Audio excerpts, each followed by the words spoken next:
یار وہ شام کو ان کے کیفے پر جاتا ہے اور نومی سے وہی ڈرنک بنانے پر ایگزسٹ کرتا ہے جو اس کے فادر اس کو بنا کر دیتے ہیں۔ نومی نے اس کو آج تک دیکھا نہیں ہوتا، نہ اس نے کبھی اس کا چہرہ دیکھا ہوتا ہے۔ وہ اس سے انجان ویکتی بن کر بات کرتا ہے، حالانکہ وہ اس نومی کے بارے میں سب کچھ جانتا ہوتا ہے۔ وہ اس سے یہ انسسٹ کر کے ڈرنک بنانے کا کہتا ہے کہ وہ یہاں کا ریگولر کسٹمر ہوا کرتا تھا، اسے پہلے یہی ڈرنک ملتی تھی، تو نومی اس کو وہ بنا کر دے دیتی ہے۔ خیر وہ دونوں نارمل باتیں کرتے ہیں جس پہ لی انہیں دیکھ لیتا ہے اور وہ نومی سے پوچھتا ہے کہ تم نے وہ ڈرنک اسے کیوں بنا کر دی جسے ہم سیل بھی نہیں کرتے، جس پہ وہ کہتی ہے کہ وہ یہاں کا ریگولر کسٹمر ہوتا تھا، جس پہ لی اس کا چہرہ یاد کرنے کی بہت کوشش کرتا ہے۔ خیر شام کو نومی اپنے گھر آ جاتی ہے جو وہ اپنے فادر کے ساتھ الگ رہتی تھی، جس پہ یونگ اس کے موبائل پہ اور اس کی چھان بین کرنے لگتا ہے، اور دوسری طرف جی مان اپنے وائف کے پاس جاتا ہے اور اس کا فون چیک کرتا ہے، جس سے اسے پتہ لگ جاتا ہے کہ وہ آج بھی اپنے بیٹے سے کانٹیکٹ میں ہے، اور ریسنٹلی اس نے کچھ کھانے کی چیزیں بھی بھیجی تھی جس سے جیمن کے آتے کا رس لگ جاتا ہے، جو ہو سکتا ہے یونگ کا ہو، کیونکہ وہ اکثر اپنے ٹھکانے بدلتا رہتا تھا۔ اگلے دن ہم نومی کو ڈے ٹو ڈے لائف میں دیکھتے ہیں، اور جس پہ یونگ نے پوری رات اس کا ایک ایک تفصیل نکال لی ہوتی ہے، اور اس پہ وہ ایک نوٹ پیڈ بھی بنا لیتا ہے، جس سے اس کو پتہ لگ جاتا ہے کہ نومی سارا دن کیا کرتی ہے، کہاں جاتی ہے، وہ اکیلی رہتی ہے، کس کے ساتھ اس کی اٹیچمنٹ زیادہ ہے، اس کا کیا ڈور لاک ہے، اس کے کیا کون دوست ہے، اور اس کا بوس کیسا ہے، اس کا کس کے ساتھ کیسا تعلقات ہے، اسے ایک ایک چیز کا پتہ لگ جاتا ہے، کس سے زیادہ محبت کرتی ہے، اسے سب کچھ پتہ لگ جاتا ہے۔ اس نے الگ سے انسٹاگرام اکاؤنٹ بنایا ہوتا ہے جس پہ وہ اپنے بوس کی برائی بھی کرتی رہتی ہے، اور بھی ایسی چھوٹی موٹی چیزیں، ہر چیز کا وہ ایک نوٹ پیڈ بنا لیتا ہے اور اپنے پاس سیو رکھ لیتا ہے۔ وہ لیپ ٹاپ پہ نومی کی فوٹو بھی سیو کرتا ہے، جس سے ہمیں پتہ لگتا ہے کہ اس کے لیپ ٹاپ پہ ایک پہلے وکٹم کی فوٹو بھی لگی ہوتی ہے جو یہ ایسے لوگوں کا شکار کرتا ہے، جس سے ہمیں پتہ لگتا ہے کہ یہ ایک بہت ہی بوڑھا اور سائیکو کلر ہوتا ہے۔ پھر ہم نومی کو دکھاتے ہیں جو اس کی باس اس کو ہائی سیلری دیتی رہتی ہے اس کے کام کی بدولت، جو اس نے کسی کو بھی نہیں بتایا ہوتا، کہ باس نے دوسروں سے راز رکھنے پر کہا ہوتا ہے۔ ان کو دیکھتے ہیں وہ نومی کے گھر جا کے ساری تفصیلات دیکھ لیتا ہے۔ پھر ہم جی مان کو دیکھتے ہیں کہ اسے وہ ایڈریس مل جاتا ہے جس پہ وہ جا کے اپنے بیٹے یعنی کرمنل کو پکڑے گا۔ اس کے بعد کیم اس کو یہ بھی بتاتا ہے کہ وہ ٹھکانے بدلتا رہتا ہے، اس کے ساتھ پیسوں کا فراڈ بھی ہوا تھا ان دنوں میں، اور وہ فون اب استعمال نہیں کرتا۔ جیمن جون کے ٹھکانے پہ پہنچ جاتا ہے اور وہ اس کی نوٹ پیڈ بھی اٹھاتا ہے جس پہ 8 لڑکیوں کی مکمل تفصیلات ہوتی ہے، اور آخر میں نومی کی پوری تفصیلات ہوتی ہے کہ اس کی پوری فیملی کیسی ہے، اس کا کس کے ساتھ کیسا تعلقات ہے۔ اور یہاں پہ جیمان کو یہ بھی پتہ لگتا ہے کہ ریسنٹلی جو ماؤنٹین پہ باڈی ملی تھی وہ بھی اسی لڑکی کی فوٹوز یہاں پہ موجود ہوتی ہیں، اس کی بھی مکمل تفصیلات ہوتی ہیں جو یونگ کی ریسنٹلی وکٹم تھی، جسے یونگ پہلے ہی مار چکا تھا۔ کچھ اور تفصیلات پتہ کرتے کہ یونگ وہاں پر آ جاتا ہے اور اسے پتہ بھی لگ جاتا ہے کہ اندر جیمن موجود ہے۔ وہ اسے ڈسٹریکٹ کر کے کسی طرح باہر نکالتا ہے اور اندر سارے ثبوت اپنے ختم کر دیتا ہے۔ وہ ایک بیگ لے کر وہاں سے چلا جاتا ہے جس میں بیگ میں اس کے مکمل وکٹمز کے فون نمبرز، مکمل تفصیلات، نوٹ پیڈ ہوتے ہیں جو اس کے لیے بہت ہی بڑی اچیومنٹ ہوتی ہے اور اس کے لیے ریوارڈ ہوتی ہے۔ پھر ہم نومی کے فادر کو دیکھتے ہیں جسے یونگ ملنے جاتا ہے، اور وہ اس دفعہ اپنی نئی I D digital security agent بن کے ان سے ملتا ہے، اور وہ کہتا ہے کہ نومی نے کوئی سیریز بیچنی تھی، وہ اسی متعلق آیا ہے، اور وہ انہیں ایک میچ کے ٹکٹس بھی بھیجتا ہے، اور پھر انہیں وہی ڈرنک بنانے کو کہتا ہے۔ اس بار وہ ان کے فادر اسے غور سے دیکھتے ہیں، اسے وہ ڈرنک بنا کر دیتے ہیں، اور اپنی بیٹی نومی سے کہتے ہیں کہ آئندہ کے بعد تم اس لڑکے سے نہیں ملنا، اس سے دور رہنا، مجھے اس سے نیگیٹو وائبز آتی ہیں، کیونکہ میں اپنے سارے کسٹمر کو جانتا ہوں، یہ میرا کسٹمر نہیں ہے نہ۔ لیکن نومی اس کی بات پر دھیان نہیں دیتی، لیکن یونگ ایک ایک بات سن رہا ہوتا ہے اور دھیان دے رہا ہوتا ہے۔ ہم جی مان کو دیکھتے ہیں جو اس کی ریسنٹلی یونگ کے وکٹم کی مدر سے ملتا ہے، جس پہ ہمیں پتہ لگتا ہے کہ یونگ کا سب لڑکیوں کو پھنسانے کا ایک ہی پیٹرن ہے کہ وہ اسکرین کو توڑنا، پھر اس کو جڑوانا اور اس میں اسپائی کیمرہ لگانا۔ ہمیں یہ پتہ لگتا ہے کہ وہ وکٹم کو ختم کرنے کے بعد اسی کا گھر استعمال کرتا ہے، اسی کے پیسوں پہ عیش کرتا ہے، بیسیکلی وہ ان کی آئیڈینٹی چرا لیتا ہے۔ پھر یونگ نومی کے فادر کے موبائل پہ ایک اسپائر لنک بھیج کر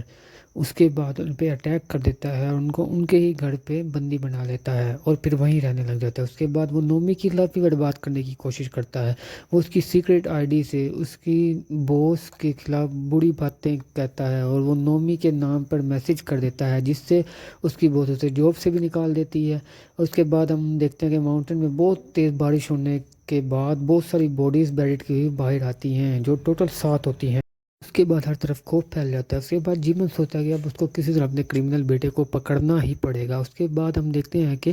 کہ نومی کو جس نمبر سے کال آئی ہوتی ہے وہ کی تو یونگ نے ہوتی ہے، لیکن وہ لڑکی کی آواز ہوتی ہے جو اس کی پریویس کوئی وکٹم ہی ہوگی۔ اس کے بعد نومی اپنی دوست کے ساتھ سائبر کرائم میں رپورٹ کرنے جاتی ہے، جس پہ وہ کہتے ہیں کہ اگر تمہارا موبائل ہیک ہو گیا تو ہمیں کچھ ثبوت چاہیے، جس سے نومی پریشان ہو جاتی ہے کہ اب وہ ثبوت کہاں سے لائے گی۔ پھر نومی کے فون پہ اس کے ڈیڈ کا میسج آتا ہے کہ وہ آج چھٹی پہ ہیں، حالانکہ یہ میسج کیا تو یونگ نے ہوتا ہے۔ پھر اس کے بعد وہ ون کے ساتھ وہیں پہ بیٹھ جاتی ہے اور وہ سوچتی ہے کہ وہ اپنے دوست کو ڈیجیٹل سیکورٹی والے کو میسج کرے۔ تو وہ اس کو یاد آتا ہے کہ ایک لڑکا جو کیفے میں آیا تھا وہ بھی ڈیجیٹل سیف سیکورٹی میں ہے، تو وہ اس سے رابطہ کرتی ہے، کہ اسے نہیں پتا ہوتا کہ یہ وہ یونگ ہی ہے جو یہ سب کچھ کر رہا ہے۔ اس کے بعد یونگ نومی کے فادر کو بہت ہی ٹارچر کرتا ہے، اسے اپنی مکمل واردات کا طریقہ بتا دیتا ہے کہ وہ کیسے کیسے یہ سب کچھ کرتا ہے، اور وہ کہتا ہے کہ جب تک میرے پاس موبائل ہے میں سب کچھ کر سکتا ہوں۔ اس کے بعد وہ نومی سے ملنے بھی چلا جاتا ہے اور نومی اسے اپنی پریشانی کے بارے میں بتاتی ہے، تو وہ اس سے بالکل سمپل ہو کے بات کرتا ہے اور کہتا ہے کہ کسی نے تمہارے موبائل پہ اسپیئر کیمرہ لگا دیا ہوگا، اور اس سے اکیلے میں ایک ہی بات یہ بھی کہہ دیتا ہے کہ ہو سکتا ہے کہ یہ تمہاری کسی روم میٹ نے پوسٹ کیا ہو، حالانکہ وہ تو اکیلی رہتی ہے، لیکن وہ اس کی شک اس کی دوست پہ ڈلوا دیتا ہے اور اس کا شک ہو بھی جاتا ہے، اور وہ اس پہ بہت غصے ہوتی ہے اور کہتی ہے کہ تم نے یہ کیوں کیا، جس میں غصے میں آ کر یون کہتی ہے کہ ہاں میں نے کیا ہے، حالانکہ یہ سب جھوٹ ہوتا ہے۔ ان دونوں کے درمیان مس انڈرسٹینڈنگ ہو جاتی ہے اور اسے غصے سے بھگا دیتی ہے۔ غصے میں آ کر ناؤمی اپنا فون زمین پر پھینک دیتی ہے، جس سے اس کی اسکرین ٹوٹ جاتی ہے، اور اس کے بعد اس کو ریلائز ہوتا ہے کہ یہ سب اسی ریپیئر فون سینٹر سے ہی شروع ہوا ہے۔ اس سے پہلے اس کی لائف بہت ہی اچھی چل رہی تھی۔ اس کے بعد جیمان کو دکھاتے ہیں جو بہت کوشش کر رہا تھا کہ کسی طرح وہ اس کرمنل اپنے بیٹے کو پکڑ لے، کیونکہ جو باڈیز آئی تھی اس کے بعد ہر طرف خوف پھیل گیا تھا۔ اس کے بعد وہ اس کی شاپ پر بھی جاتے ہیں، لیکن ایک قدم آگے رہنے والا یونگ وہاں پہ سارے ثبوت مٹا دیتا ہے۔ یہاں پر اسے ڈھونڈتی ہوئی نومی بھی یہاں پر آ جاتی ہے، جس پر جیمان اس کو مکمل سب کچھ بتا دیتا ہے کہ سوائے یہ کہ وہ ایک ڈینجرس کلر ہے۔ پھر نومی کو سمجھ آ جاتی ہے کہ اس کے موبائل میں اسپائی ویئرس ہے، تو وہ جیمان کے فون سے وہاں ڈیجیٹل ایجنسی میں کال کرتی ہے اور وہاں سے پتہ کرتی ہے کہ وہ وہاں جاب کرتا ہے یا نہیں کرتا۔ جیسے کہ ہمیں پتہ وہ وہاں پہ جاب نہیں کرتا، اس کو پتہ لگ جاتا ہے، اس کو سارا کچھ یہاں پہ اس کے سامنے ریویل ہو جاتا ہے کہ یہ سب کچھ یونگ ہی کر رہا ہے۔ پہ وہ پلان کرتی ہے کہ آگے وہ کسی کو ایسے ہی کسی کی پرائیویسی ہیک کر کے کسی کو تنگ نہ کرے، پریشان نہ کرے، تو وہ اس کو پکڑنے کے لیے مکمل پلان بناتی ہے۔ وہ اپنا ناٹک جاری رکھتی ہے کہ جیسے اس کو کچھ پتہ ہی نہیں کہ اس کا موبائل ہیک ہے، تو وہ اس کو یونگ کو کال کرتی ہے اور اسے اپنے گھر بلاتی ہے تاکہ وہ اسے اریسٹ کر سکیں۔ اب ایک بہت ہی بھیانک راز ہے جو آگے جا کے ریویل ہوگا، جو آپ کو نہیں پتہ۔ یہاں پہ وہ تھوڑا سا میک اوور کر کے ناؤمی سے ملنے آ جاتا ہے، جہاں پہ جیمان اور کم بھی اس کا انتظار کر رہے ہوتے ہیں۔ وہ جیمان کو خود کو اریسٹ کرتے ہوئے آتے ہوئے دیکھ رہا ہوتا ہے، لیکن جیسے ہی جیمان اسے دیکھتا ہے وہ اسے نہیں پہچان پاتا، بلکہ وہی اس پہ غصہ ہو کے کہتا ہے کہ تم سویلین کو کیوں تنگ کر رہے ہو۔ یہاں پر سوچنے والی یہ بات ہے کہ ایک باپ اپنے بیٹے کو کیسے نہیں پہچان سکتا۔ وہ نہ کیم اسے پہچانتا ہے نہ جیمان، بلکہ وہ ان پہ غصہ کرتے ہوئے آسانی سے وہاں سے چلا جاتا ہے۔ اب آپ کو آگے جا کے پتہ لگے گا کہ کہانی اصل میں چلا کون رہا ہے۔ پھر وہ دونوں یومی کے پاس جاتے ہیں اور وہ اپنی پرانے سم میں موبائل میں ڈال لیتی ہے۔ اس کے بعد جیمان اور اسے وہ کہتے ہیں کہ آجا تم کہیں اور جگہ جا کے رہو، جس پہ وہ اپنے فادر کے گھر جا کے رہنے لگتی ہے، جس پہ جیمان اور کم اس کو وہاں چھوڑتے ہیں اور ایک کارڈ بھی دیتے ہیں اور کہتے ہیں، اور جس پہ وہ نومی کہتی ہے کہ میں تمہیں ٹیکسٹ میسج کروں گی کہ میں بالکل سیف ہوں، اگر میں نہ کروں تو سمجھ لینا کہ یہاں پہ کوئی گڑبڑ ہے۔ پھر اس کے بعد نومی جیسے ہی اپنے فادر کے گھر جاتی ہے تو وہاں پہ یونگ اسے ملتا ہے جو اسے ہوسٹیج بنا لیتا ہے۔ اس کے بعد جیمان اور کم آگے جاتے ہیں اور انہیں پتہ لگتا ہے کہ انہیں ایک اور باڈی ملی ہے کہیں سے، ڈی این اے یونگ سے ملتا ہے، لیکن یہاں پہ تو یونگ زندہ ہے۔ اس کے بعد یونگ کو دکھاتے ہیں جو نومی سے ٹیکسٹ میسج کراتا ہے جیمان کو کہ وہ بالکل سیف ہے۔ اس کے بعد پھر اس کو وہاں لے کے جاتا ہے جس پہ اس نے اس کے فادر کو بندی بنایا ہوتا ہے۔ اس کے بعد وہ نومی کو دھمکی دیتا ہے کہ وہ اس کے فادر کو ڈبا کے مار دے گا۔ وہ اس کو دھمکا کے اس کے ہاتھ پاؤں بندھوا لیتا ہے تاکہ اس کا فادر اس کے ہاتھوں مر جائے۔ اس کے بعد وہ نومی کو مار دے۔ اس کے بعد وہ جیسے اپنے لاسٹ وکٹم کی فوٹو لیتا ہے ویسے وہ نومی کی فوٹو لیتا ہے اور حال میں جا کر بیٹھ جاتا ہے، اور جیسے وہ وزٹنگ کارڈ کو دیکھتا ہے تو اس کے پیچھے نومی نے جیمن کو یہ لکھ کے دیا ہوتا ہے کہ وہ صرف کال ہی کرے گی، اس کے علاوہ وہ کچھ نہیں کرے گی۔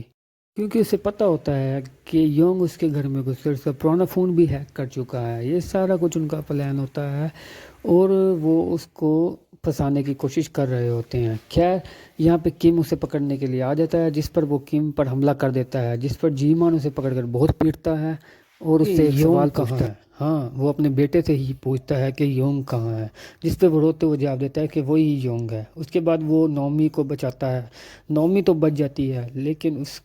اس کے فادر بے ہوش ہو جاتے ہیں، وہ ہوش میں نہیں آ رہے ہوتے. جی من اس کا بریف کیس کھولتا ہے، اس کو وہاں پہ ساری سچائی سمجھ آ جاتی ہے کیونکہ اس کے یونگ کے 8 نہیں 9 وکٹم ہوتے ہیں اور اس کا سب سے پہلا وکٹم یونگ ہوتا ہے، یعنی جی من کا بیٹا جو 7 سال پہلے گھر سے چلا گیا ہوتا ہے گھر کی پریشانیوں کی وجہ سے. وہ تو بہت ہی اچھا انسان ہوتا ہے. یونگ اس کو مار کر اس کی آئیڈینٹی چڑا لیتا ہے اور اسے ہی کلر کے طور پر سب کے سامنے پیش کرتا ہے کہ جیسے ایسا لگے کہ سارے مرڈر وہی کر رہا ہے، سب کو لگے کہ وہ ہی گنہگار ہے. اس کے بعد جی مین اس کے فون پہ اپنے بیٹے کی آخری فوٹوز بھی دیکھتا ہے، جس پر آپ خود سمجھ سکتے ہیں کہ باپ کو کیسا لگا ہوگا اپنے بیٹے کی آخری فوٹوز دیکھ کر. پھر وہ دکھ درد سے ٹوٹنے کے بعد اسے شوٹ کرنے والا ہوتا ہے کہ وہ اپنی باتوں سے اسے مینیپولیٹ کرتا رہتا ہے جس سے وہ اسے شوٹ نہیں کر پاتا. یہاں وہ ایول پروٹیکٹر کو تو مینیپولیٹ کر سکتا ہے لیکن دکھ درد جھیلنے والی وکٹم کو تو نہیں. اس میں وہاں سے نومی غصے میں کم کی گن لے کے آتی ہے اور اسے شوٹ کر کے مار دیتی ہے. یا اس کے ڈیڈ بھی بچ گئے تھے، وہ بھی زندہ تھے. اگلے سین میں جی مان نومی کے اوپر سے کیس ہٹوا دیتا ہے اور اصلی مرڈر پکڑا بھی جا چکا تھا اور ختم بھی ہو چکا تھا. اس کے بعد نومی اپنے فادر اور یون کے ساتھ دوبارہ ہیپننگ لائف میں چلی جاتی ہے، لیکن اس کے دل سے ابھی تک یہ ڈر نہیں کیا تھا کہ ایسے ہی وہ دوبارہ کسی انسان کا شکار نہ بن جائے. تو بوم یہیں پہ کہانی ختم.